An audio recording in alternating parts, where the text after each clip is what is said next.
আসসালামু আলাইকুম প্রিয় দর্শক, অন্য মঞ্চের আলোচনায় আপনাদের সকলকে আমন্ত্রণ জানাচ্ছি। সুপ্রিয় দর্শক শ্রোতা মণ্ডলী, আপনারা এই মুহূর্তে আমাকে যে যেখান থেকে দেখছেন এবং পরবর্তী যে যেখান থেকে দেখবেন, আপনাদের সকলকে জানাই আমি আমার প্রাণঢালা অভিনন্দন এবং শুভেচ্ছা। ব্যানার এবং হেডলাইন দেখে হয়তো আপনারা চিন্তা করছেন হঠাৎ করে আমি কিভাবে এটা বললাম যে খলিলকে পাকিস্তান ভোট দিয়েছে ভারত নয়। ভাই, এটা আমার কথা না, এটা হচ্ছে যে বাংলাদেশের বিশিষ্ট সাংবাদিক এবং অনন্য উচ্চতার অনুসন্ধানী সাংবাদিক আমাদের আজিজ ভাই। আবার আপনারা কেউ ওই যে আজিজ মিসির বা আরো কি কি আজিজ আছে না, ওইটা না, আমাদের বিশিষ্ট সাংঘাতিক উনি। উনি বিভিন্ন টক শোতে বিভিন্ন কথা বলেন, উচ্চারণ করেন। তো আমার একটা প্রশ্ন, দেখেন তো আপনাদের সাথে মিলে কিনা। আমার যে প্রশ্নটা সেটা হচ্ছে যে এই যে আপনার জাতিসংঘের যে ভোটাভুটি হয়, মানে জাতিসংঘের সাধারণ পরিষদের যে নেতা নির্বাচিত হলেন আমাদের সামহাউ খলিল বা রজার খলিল, তিনি ভোট পেয়েছেন 6 ভোট না জানি 8 ভোটে উনি জিতেছেন। কে কাকে ভোট দিয়েছে এটা জাতিসংঘ বলেনি। জাতিসংঘ তৈরি হওয়ার পর থেকে এখন পর্যন্ত কেউ জানে না যে কখন কে কাকে ভোট দেয়, কারণ এটা গোপন ব্যালেটে হয়। কিন্তু আমাদের এই যুগান্তকারী সাংঘাতিক উনি জেনে গেছেন যে কিভাবে এই ভোটটা হলেন, কারণ উনি সম্ভবত দূরবীন দিয়ে দেখছিলেন ব্যালট পেপারের বক্সে যে কে কে ভোট দেয়, আমরা একটু দেখি, মানে চোখটাকে এভাবে করে দূরবীন লাগে, নাকি MI6 বা মোসাদ বা আপনার CIA নাকি বাংলাদেশের DGFI NSI দেখেছিলেন যে ওনারে পাকিস্তান ভোট দিছে, ভারত ভোট দেয়নি। এই ধরনের সাংবাদিক যারা আছেন, এই যে সাংবাদিক নামের কলঙ্ক বলবো আমি, ওনারা নিজেদের মন গড়া এক একটা কথা এক এক সময় নিয়ে আসেন, নিয়ে এসে এটাকে ফুলায় ফাঁপায় দেখান। আপনি তো কয়দিন আগে মতি কাকার অবস্থা দেখছেন। মতি কাকা প্রথমে রটাইলেন কি যে 3 পাতার একটি পদত্যাগপত্র জননেত্রী শেখ হাসিনা লিখেছেন এবং ওইটা ভ্যানিটি ব্যাগে ছিল। ওনাকে কে বলেছে? ওনাকে আর্মির একজন লোক বলেছে। রুম থেকে গাড়ি পর্যন্ত আনতে কি আর্মির ওই লোক বাইর করে পইরা ফেলাইছে যে 3 পাতা এটা পদত্যাগপত্রটা কি পত্র। আর একজন লোক, এক্সাম্পল আপনি, আপনি বা আমি, হঠাৎ করে আসলো কেউ একজন, বললো যে আপনাকে এখনই চলে যেতে হবে, পদত্যাগ করতে হবে, আপনার জন্য বিমান রেডি। তখন কি আপনার বৈশাখী, আপনার উন্নয়নের ফিরিস্তি, অমুক তমুক, আপনি কি করেছেন, আপনার বাচ্চা কয়টা, বউ কয়টা, বউয়ের সাথে কয়বার থেকেছেন, এগুলো লিখবেন বিস্তারিত 3 পাতায়। 3 পাতায় কম করে হইলো আপনার 700-800 ওয়ার্ড, এতগুলো লিখতে পারলেন আপনি মাথা ঠান্ডা করে। আবার সেই চিঠি আপনি ভ্যানিটি ব্যাগে রাখছেন, সেটা আবার একজন আর্মির লোক উনি পড়িলেন, আবার উনি মতি কাকাকেও বলিলেন। আপনার কি মনে হয় বিশ্বাসযোগ্য? আবার এই যে 2 দিন আগে আবার 2টা পত্রিকা দেখেছেন, শেখ হাসিনা এবং শেখ রেহানার মধ্যে ব্যাপক চুলাচুলি, মানে একজন আরেকজনের চুল ধরতাছে, এমন মনে হইতেছে যে চুলের মুঠা এইভাবে ধরছে, ঘুরাইছে আর ছাইড়া দিচ্ছে। যে কার্টুন ছবিতে দেখছেন টম এন্ড জেরিতে, যে এইভাবে ধরে পেঁচাই আর ঘুরায় ঘুরাই ছেড়ে যায়, টুই করে চলে যায়। হ্যাঁ, এরকম 2 বোনের মধ্যে এইটা কে জানলেন? পত্রিকার সাংঘাতিকেরা, সাংঘাতিকেরা জেনেছেন। এগুলো হচ্ছে যে সব বাংলাদেশে দিচ্ছেন। আমি আপনি চরম ধৈর্য সহকারে ওনাদের এই গল্পগুলো পড়ছি, কিছু বিশ্বাস করছি, কিছু বিশ্বাস করছি না, পরবর্তীতে এগুলো নিয়ে আলোচনা করছি এবং আলোচনা করতেই আছি, কিন্তু দেশের যে আরো কত রকম সমস্যা হইতেছে তা জানেন না, তার খেয়াল নাই। দেশের যখন প্রচন্ড কোনো সমস্যা চলে, এই ডিপ স্টেটের মালগুলা কারা কারা? এই যে মানব জমিন, প্রথম আলু, ডেইলি স্টার, এই যে আমাদের দূরবীন কাকা, এখন যার কথা বললাম দূরবীন কাকা, এরা সব হচ্ছে যে ডিপ স্টেটের মাল। এরা আপনাকে প্রথমে আওয়ামী লীগ বইলা, আওয়ামী লীগের ভালো দিক, অমুক দিক তমুক দিক এই সেই বইলা, এরপর ওনারা এমন এমন একটা গল্প সাজাইয়া ছাড়বেন যাতে আপনি সেই গল্পে মশগুল হইয়া পড়েন। কারণ আপনি যদি মশগুল না হন, তাইলে আপনারা দিয়ে কোনো কাজ করান যাইবে না। আর এই যে সাংঘাতিক আজিজ, উনি মঞ্জুরুল আলম পান্না ভাইয়ের চ্যানেলে যে এই কথাটা বলছেন, এখন ওনাকে মঞ্জুরুল আলম পান্না ভাই একটা বার প্রশ্ন করলেন না কেন যে স্যার আপনি কিভাবে জানলেন? আপনি দূরবীন দিয়ে দেখিয়েছিলেন নাকি জাতিসংঘের সেই ব্যালেট বক্স থাকে নাকি মেশিন থাকে, এটাও আমরা জানি না, কেউই জানে না পৃথিবীর কেমনে ভোট দেয়। আর যে বেটা ভোট দেয় সেই বেটাও এসে কিন্তু বাইরে কয় না। যে ভাই আমার হাতে এই যে কালি দাগ লাগিয়ে রয়েছে, এই বা ভাই আমি ভিডিও করে আনছি, এটা কি আমগো দেশের যে আওয়ামী লীগ বিএনপি বা ভারতের পাকিস্তানের ভোটের ব্যালট পেপারের মতো যে একজনের ছবি তুলে লয়ে এলো আর লেখা দিল দেখেন দেখেন এই ব্যালট পেপার, এরকম তো না। সুতরাং এগুলো হচ্ছে যে সাংবাদিক নামের কলঙ্ক। এই বেটা, এই আজিজ সেই এক সময় বলছে যে দেখবেন আওয়ামী লীগ আসার কথা শুনলে সব বিপ্লবীরা এক হয়ে যাবে। আরে ভাই, বিপ্লবী বাংলাদেশের তথাকথিত বিপ্লবী, এটা তো বিপ্লব না। এ আজিজ মিয়াও কিন্তু ডিপ স্টেটের মাল। এইসব বিপ্লবীরা থাকবে না। ওনারা যেটা ওই যে এখনো ওনারা এগুলা যে বিপ্লবীরা এক হবে, বিপ্লবীরা এক হবে, এটা বলে আসলে বিপ্লব ওই যে গুন্ডা পান্ডা গুন্ডারা কইতেছে ভাই তোমরা এক হইয়া থাকো শেখ হাসিনা যদি আসে। কত শেখ হাসিনা আসলে তবু ওই আইসিইউ তো জায়গা হবে কিনা সেটা দেখ। কেউ মারবে না ভাই, এগুলো নিজে নিজে ভয়ে ডরে ভয়ে ঢুকে যাবে গা কোথায়, আইসিইউতে যাবে গা। আপনি একটা জিনিস খেয়াল করছেন, এই যে আমরা যখন একটু অনিয়ন্ত্রিত খাবার দাবার খাই তখন দেখি যে টয়লেট কষা হয়ে যায়। আর একবার যদি একটু টয়লেট কষা হয়ে গেছে ধরেন, এরপর আপনার টয়লেট করছে না তো একটু ব্লিডিং হয়েছে, এমন ডরান ডরান মনে হয় যেন শালা পাইলস হয়ে গেছে। ডাক্তারের কাছে গেলে ডাক্তার কাছে না, বেশি প্রেশারে ফাইটটা গেছে, ওষুধ লাগান ঠিক হয়ে যাইব, এটা কয়তো। কিন্তু আপনি ডরাইছেন কিন্তু কি পাইলস হয়ে গেছে। সুতরাং শেখ হাসিনা আইবো, শেখ হাসিনা আইবো খালি কইছে। এই বেটি যদি ভিডিওতে আয়া যদি কয় যে আমি আইতেছি, তখনই দেখবেন যে আইসিইউর চেম্বার আর খালি নাই। বাংলাদেশের সমস্ত আইসিইউ দেখবেন যে মাসকে মাসের জন্য বুকিং হয়ে গেছে ভয়ে। ওনারা করবেন বিপ্লব। তো আমাদের নেত্রী জননেত্রী শেখ হাসিনা উনি আসলে বিশৃঙ্খলা চান না, কোনো বিশৃঙ্খলা চান নাই বা কিছু চান নাই বিধায়ী এখন পর্যন্ত উনি কোথাও নির্দেশনা দেয় যে বিশৃঙ্খলা করে না। আওয়ামী লীগ বিশৃঙ্খলা করে না, যদি চাইতো একেবারে কিচ্ছু না হোক, কোনো সক্ষমতায় না থাক আওয়ামী লীগের, নির্বাচনের আগে নেত্রীর বিচারের রায়ে বা এখন পর্যন্ত 2-10টা ককটেল তো ফুটাইতে পারতো, তাও ফুটায় নাই কিন্তু। না, বিশৃঙ্খলা করে নাই। কারণ বিশৃঙ্খলা করবেও না, কারণ এই বিশৃঙ্খলা করে আমাদের কোনো লাভ নাই। কারণ আওয়ামী লীগ গণমানুষের দল, আওয়ামী লীগ দলটাই হচ্ছে যে গণমানুষের। ওনারা আওয়ামী লীগ আছে, থাকবে, কন্টিনিউ আছে, এটাকে ব্যান করে বা কোনোভাবে কিছু করা যাবে না, আওয়ামী লীগ থাকবে। সুতরাং এই এম এ আজিজ, এই এম এ আজিজদের থেকে সাবধান, যারা এই যে প্রতিদিন একটা নাটক তৈরি করতে পারে। আজকে আমার তো আসলে সবচেয়ে মজা লাগছে যে উনি কি দূরবীন দিয়ে দেখেছেন কিনা। তার মানে ওনার নাম এখন থেকে দূরবীন আজিজ বইলা দেন, যে জাতিসংঘ মানে ঘরে, ওনার ঘরে কি হইতেছে, বাংলাদেশের আনাচে কানাচে কি হইতেছে সেটার খবর জানেন না, উনি জাতিসংঘের খবর জেনে গেছেন। ওই যে তারেক ভাইয়ার যে তার টেলিফোন, লাল টেলিফোনের তার চুরি হয়েছে, একজন আমার কইলো যে ভাই তার চুরি হয়ে গেছে, এটা কি মনে করেন। আমি যে ওরা খাম্বা নাই তো এই জন্য তার নাই, খাম্বা থাকলে না তার থাকবে। আর আপনারা তো বাংলাদেশে দেখছেন বিভিন্ন সময় খাম্বা দেখছেন, তার দেখছেন, তার তো দেখেননি।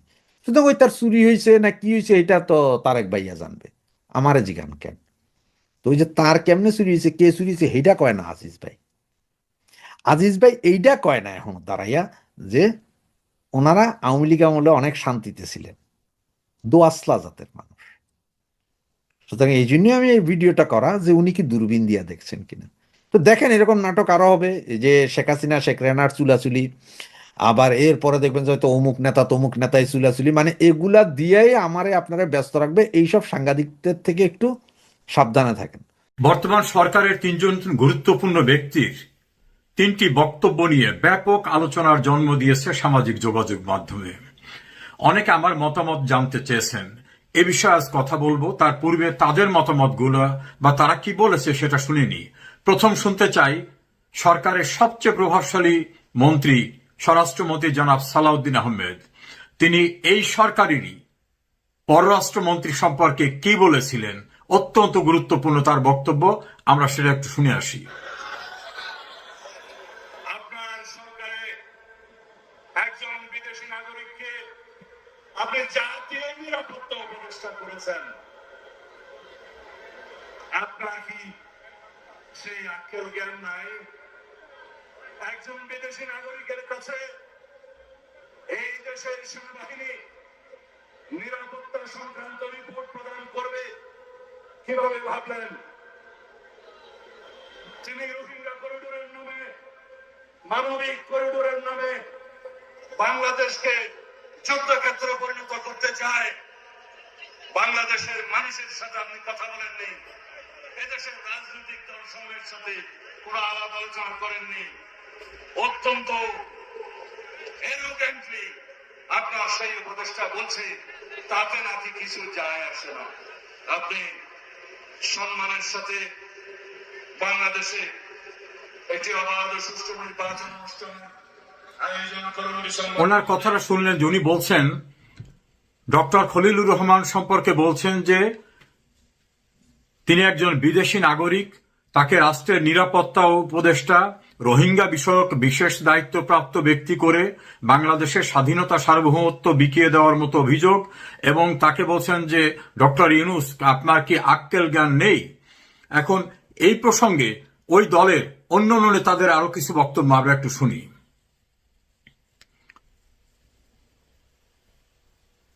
খলিলুর রহমানের মতো একজন বিতর্কিত এবং করিডোর, চ্যানেল, বন্দর বিদেশিদের হাতে তুলে দেওয়ার ষড়যন্ত্রে কুশীলব বলে পরিচিত কি করে জাতীয় নিরাপত্তা উপদেষ্টা হিসাবে নিয়োগ পান? এই প্রশ্নটি কিন্তু এখন খুব বড় হয়ে দেখা। খলিলুর রহমানের মতো একজন বিতর্কিত এবং করিডোর, চ্যানেল, বন্দর বিদেশিদের হাতে তুলে দেওয়ার ষড়যন্ত্রে কুশীলব বলে পরিচিত কি করে জাতীয় নিরাপত্তা উপদেষ্টা হিসাবে নিয়োগ পান? এটা শুনলেন রুহুল কবির রিজভির বক্তব্য, যিনি বিএনপির খুব গুরুত্বপূর্ণ এক ব্যক্তি। এর সঙ্গে আমরা আরো একজন ব্যক্তির কথা শুনি, ডক্টর মোশাররফ হোসেন, তিনি বিএনপির স্ট্যান্ডিং কমিটির সদস্য। জাতীয় নিরাপত্তা উপদেষ্টা গতকালের বক্তব্য আবারও নতুন বিতর্কের জন্ম দিয়েছে। সরকারের ভাবমূর্তি রক্ষার্থে তাকেও অব্যাহতি দেওয়া প্রয়োজন হবে। ডক্টর মোশাররফ হোসেন বলছেন যে তাকে অব্যাহতি দিতে হবে। এখন ডক্টর মোশাররফ হোসেনের বাইরেও আরো একটি বক্তব্য আমরা শুনি, বর্তমান সরকারের একজন উপদেষ্টা, প্রভাবশালী উপদেষ্টা ডাক্তার জাহিদুর রহমান, তিনি কি বলছেন।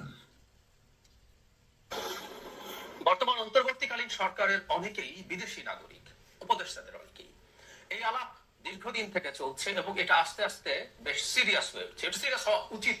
বাংলাদেশের একটা সরকারের মধ্যে যদি অনেক বিদেশি নাগরিক এক্সক্লুসিভলি অথবা দ্বৈত নাগরিকত্ব থাকে, সেটা আপনারা তিনজনের কথা শুনলেন।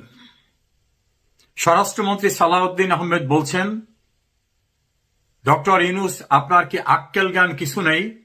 একজন বিদেশি নাগরিককে আপনি নিরাপত্তা উপদেষ্টা করেছেন, রোহিঙ্গা বিষয়ক দায়িত্ব দিয়েছেন, তার কাছে সেনাবাহিনী বা প্রতিরক্ষা বিভাগের সব নিরাপত্তা তুলে দিচ্ছেন। তিনি ইউনূসের আক্কেল জ্ঞান নাই এমন কথা বলছেন। তারই দলের যুগ্ম মহাসচিব রুহুল কবির রিজভী, তিনি স্পষ্টভাবে বলেছেন বিদেশি নাগরিককে এইরকম গুরুত্বপূর্ণ দায়িত্ব দেওয়া নিয়ে তীব্র আপত্তি জানিয়েছেন। ওই দলেরই স্ট্যান্ডিং কমিটির সদস্য ডক্টর মোশাররফ হোসেন, তিনি একই কথা পুনরাবৃত্তি করেছেন এবং ডক্টর ইউনূসের সঙ্গে দেখা করে তারা বাইরে এসে যে প্রেস ব্রিফিং করেছেন, সেখানে ডক্টর মঈন খান এবং জনাব সালাউদ্দিন দুজনেই বলেছেন আমরা ইউনূসকে বলে এসেছি এনসিপির দুইজন এবং এই ডক্টর খলিলকে বাদ দিতে হবে, পদত্যাগ করতে বলতে হবে, পদত্যাগ না করলে তাদের বিদায় দিয়ে দিতে হবে। অর্থাৎ বিএনপির এই তিন নেতার দৃষ্টিতে ডক্টর খলিলুর রহমান বিদেশি নাগরিক, তার কাছে বাংলাদেশের নিরাপত্তা কোনোভাবে সিকিউরড না, তার কাছে বাংলাদেশের বর্ডার অন্যদের হাতে তুলে দেওয়ার মতো অভিযোগ তার বিরুদ্ধে। বিএনপির বর্তমান ক্যাবিনেটের উপদেষ্টা ডক্টর জাহিদুর রহমান একই কথা বলেছেন। সমস্যারে তিনজনার কথার মোদ্দা বিষয় হচ্ছে খলিলুর রহমান বিদেশি নাগরিক, তার কাছে বাংলাদেশের নিরাপত্তা বা বাংলাদেশের প্রতিরক্ষা কোনোভাবেই নিরাপদ নয় এবং বাংলাদেশের বর্ডার করিডোরের নামে সে বিদেশিদের হাতে তুলে দিচ্ছে। পরিষ্কার, সেই খলিলুর রহমানকে জনাব তারেক রহমান তার ক্যাবিনেটের পররাষ্ট্রমন্ত্রী করেছেন।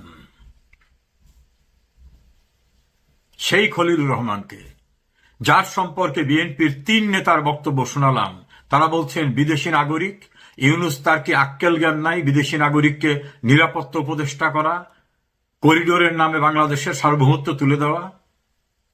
শুধু সেখানেই শেষ নয়, ইউনূস সরকার মেয়াদ শেষের পূর্ব মুহূর্তে বাংলাদেশের সর্বকালের ইতিহাসে যে গোলামি চুক্তিটি করেছে, সেই গোলামি চুক্তি নিয়ে সারা দেশের সকল মহল যখন তীব্র ক্ষোভে ফেটে পড়ছে যে বাংলাদেশের স্বাধীনতা, সার্বভৌমত্ব, স্বকীয়তার কিছুই অবশিষ্ট নেই, অর্থাৎ বাংলাদেশ যদি বিদেশ থেকে তেলও কিনতে চায় অন্য কোনো দেশের থেকে, অনুমতি নিতে হবে আমেরিকার। অর্থাৎ আমার স্বাধীন সত্তা, আমার অধিকার কিছুই নাই, আমরা অন্যের গোলামি চুক্তির অধীনে তার কাছ থেকে অনুমতি নিতে হবে, তার কাছ থেকে বোয়িং কিনতে হবে, তার কাছ থেকে কৃষি জাতীয় দ্রব্য কিনতে হবে এবং দর কষাকষিও করা যাবে না। এমন গোলামি চুক্তির শেষ না, নতুন করে আবার প্রতিরক্ষা চুক্তির নামে নতুন আরো 2টি চুক্তির খসড়া তৈরি হয়ে গেছে। এই সব চুক্তি নিয়ে যখন অনেক আলাপ আলোচনা হলো, তীব্র ক্ষোভ শুরু হয়ে গেল বিভিন্নভাবে, তখন এই খলিলুর রহমান খুব দাম্ভিকতার সঙ্গে বললেন, এই চুক্তি দেশের বড় 2টি দলের সঙ্গে আলোচনা করে তাদের কনসেন্ট নিয়েই করা হয়েছে, তারা কনসার্ন। যখন এই কথাটা খলিলুর রহমান বললেন, তখন কিন্তু খলিলুর রহমান বিএনপির পররাষ্ট্রমন্ত্রী। বিএনপির পক্ষ থেকে কিন্তু একবারও বলা হয়নি যে না, ইউনূসের এই গোলামি চুক্তির বিষয়ে আমরা কোনো মতামত দেইনি। জামাত ইসলামী পার্লামেন্টে ব্যাপক সংখ্যক সদস্য নিয়ে উপস্থিত, পার্লামেন্টে তারা এই চুক্তি নিয়ে আলোচনা করা উচিত এমন শব্দটি উচ্চারণ করে নেই। গোলামি না আজাদি এই স্লোগান দেওয়া ইউনূসের প্রোডাক্ট কিংস পার্টির, এনসিপির লোকেরা পার্লামেন্টে কোনো কথা বলেন নাই। নানা রকম বিষয়ে উচ্চকিত কণ্ঠ, জোনায়েদ সাকি, আন্দালিব রহমান পার্থ মুখে কুলুপ এঁটে বসে আছেন, কোনো কথা বলছেন না। অর্থাৎ ওই গোলামি চুক্তিতে যে তাদের সম্মতি ছিল, যেটা ইউনূসের নিরাপত্তা উপদেষ্টা বর্তমানে তারেক জিয়া সরকারের পররাষ্ট্রমন্ত্রী যেটা বলছেন, সেটাকে কার্যত তারা স্বীকার করে নিলেন। আলটিমেট কি দাঁড়ালো? বাংলাদেশের নিজস্ব স্বকীয়তা, স্বাধীন সার্বভৌম একটা দেশ হিসাবে আমার যে সার্বভৌমত্ব, সেই সার্বভৌমত্ব অন্যের কাছে বিক্রি করে দেওয়ার চুক্তিকে রিভিউ তো করলেনই না, সেইটাকে ত্রয়োদশ জাতীয় সংসদের একপাক্ষিক নির্বাচনে যারা নির্বাচিত সেই সরকার অনুমোদনও করলেন। জনমনে প্রশ্ন উঠেছে, তাহলে তারেক জিয়া সরকারের প্রভাবশালী ব্যক্তিরা যাকে বলতেন বিদেশি নাগরিক, যার কাছে দেশের প্রতিরক্ষা নিরাপদ না, যে দেশের করিডোর তুলে দেয় বিদেশের কাছে, সেই ব্যক্তিকে মন্ত্রী হিসাবে গ্রহণ করতে হয়েছে কোনো এমপি না হওয়া সত্ত্বেও। প্রশ্ন উঠেছে, তারেক জিয়ার উপরে এই ওহী নাজেল কোত্থেকে এসেছে? তাহলে গণমাধ্যমে, সামাজিক যোগাযোগ মাধ্যমে যে প্রশ্নটি উঠেছে, আসলে তারেক জিয়া সরকার নেপথ্যে কে? আসলে কার সরকার? এখন পর্যন্ত সালাউদ্দিন, রুহুল কবির রিজভী, ডক্টর জাহিদুর রহমান কেউ কিন্তু তাদের পূর্ব কথা প্রত্যাহার করে বলেন নাই যে না, পূর্বে আমরা যেটা বলেছিলাম ওটা ঠিক না, সালাউদ্দিন ওই ডক্টর খলিলুর রহমান বিদেশি নাগরিক না, বাংলাদেশের প্রতিরক্ষা তার কাছে নিরাপদ নয়, বাংলাদেশের বর্ডার তার কাছে নিরাপদ নেই, কথা যেটা বলেছিলাম এটা সঠিক না, কিন্তু এখনো বলেনি। এবং গোলামি চুক্তির বিষয়েও তারা পূর্বে যেটা বলেছিলেন সেই ব্যাপারে কিন্তু তারা নিশ্চুপ। প্রশ্ন উঠেছে, তারেক জিয়া সরকার আসলে প্রকৃতপক্ষে কার সরকার? ব্যারিস্টার রুমিন ফারহানা বলছেন, ডক্টর ইউনূসের সরকারের কন্টিনিউশন হচ্ছে এই সরকার, ইউনূস সরকারের এক্সটেনশন হচ্ছে এই সরকার। এবং ইউনূস সরকার তো পরিষ্কার যে বিদেশিদের দ্বারা তাদের প্রতিনিধি হিসাবে একটি গণতান্ত্রিক সরকারকে উচ্ছেদ করে বসানো সরকার ছিল, পাপেট সরকার। টার্গেটটা ছিল শেখ হাসিনা যখন বলেছিলেন বাংলাদেশের পোর্টের কর্তৃত্ব দিতে হবে, সেন্ট মার্টিনের উপরে নিয়ন্ত্রণ দিতে হবে, বাংলাদেশের স্ট্র্যাটেজিক্যাল প্ল্যানে তাদের ইচ্ছার প্রতিফলন ঘটাতে হবে, তাদের বাণিজ্যের সুযোগ করে দিতে হবে, এবং যদি সম্ভব হয় বাংলাদেশের একাংশ নিয়ে একটি নতুন রাষ্ট্র করার যে ষড়যন্ত্র, সেক্ষেত্রেও চুপ থাকতে হবে। শেখ হাসিনার সেই কথাগুলি এখন তো প্রতিফলিত হচ্ছে। যারা বলতেন শেখ হাসিনা ক্ষমতায় থাকার জন্য এমন সব অভিযোগ আনছে, তাদের মধ্যে এখন খুব উচ্চকিত কণ্ঠে যারা কথা বলতেন, অত্যন্ত পরিচিত গণমাধ্যম ব্যক্তিত্ব সাংবাদিক মাসুদ কামাল বলছেন, তাহলে তো শেখ হাসিনাই সঠিক ছিল। সিনিয়র সাংবাদিক বিএনপি ঘরানার সাংবাদিক নেতা এম এ আজিজ তো বলছেন, আমরা কেউ চিনতে পারিনি, সঠিকভাবে শেখ হাসিনাই চিনেছিল যে বাংলাদেশের ক্ষতি করার জন্য এই বিশ্ব বাটপার ইউনুসকে এখানে বসানো হবে। সাংবাদিক আনিস আলমগীর বলছেন, ফ্যাসিস্ট বলে ভুল করেছি, আসলে শেখ হাসিনাই ঠিক ছিল। তীব্র শেখ হাসিনা সমালোচক সিনিয়র অ্যাডভোকেট মহসিন রশিদ বলছেন, শেখ হাসিনাকে ফ্যাসিস্ট বলেছি, আমি দেশবাসীর কাছে ক্ষমা চাই, আসলে সে ফ্যাসিস্ট না, সে ছিল ন্যাশনালিস্ট এবং বেস্ট ম্যানেজার। এভাবে সাংবাদিক মাহবুব কামাল একই শব্দ উচ্চারণ করছেন, শেখ হাসিনাই সঠিক ছিল। তাহলে তারেক জিয়া সরকার পর্দার সামনে, নেপথ্যে, এটা এখন খুবই স্পষ্ট। কারণ এই মুহূর্তে হাদি হত্যার এই যে জামাতি যে পোস্টার বয়, এই হাদি হত্যাকে নিয়ে আবার নতুন করে আলোচনা, পর্যালোচনা, সমালোচনা উঠে আসছে। বিশেষ করে পশ্চিমবঙ্গের পরাজিত মুখ্যমন্ত্রী মমতা ব্যানার্জি যখন কথাটা নিয়ে আবার বেশি আলোচনা শুরু করে দিয়েছেন, ঠিক তখনই এই আলোচনাটা, তিনি যখন এই কথাটা সামনে এনেছেন, আবার নতুন করে আলোচনা শুরু হয়েছে হাদি হত্যা নিয়ে। হাদি হত্যার ব্যাপারে প্রথমে বলা হয়েছিল এটা আওয়ামী লীগ করেছে, তারপর ভারত করেছে, কিন্তু আমরা দেখেছি না ইউনূস সরকার এটার বিচার করেছে, না বিএনপি সরকার আসার পর এটা নিয়ে বিচার নিয়ে তারা কথা বলে। এই ব্যাপারে তাদের কোনো মাথা ব্যথা নাই। হঠাৎ করে মমতা ব্যানার্জি ভারত সরকারকে একটু বেকায়দায় ফেলার জন্যে, মানে অনেকটা এরকম যে অন্যের যাত্রায় ভঙ্গ করার জন্য যদি নিজের নাক কাটতে হয় তবুও কাটবো, সেই পলিসি নিয়ে মমতা ব্যানার্জি এই হাতি হত্যার কাণ্ডকে নিয়ে ইশারা ইঙ্গিতে তিনি বিষয়টাকে আবার তুলে ধরেছেন।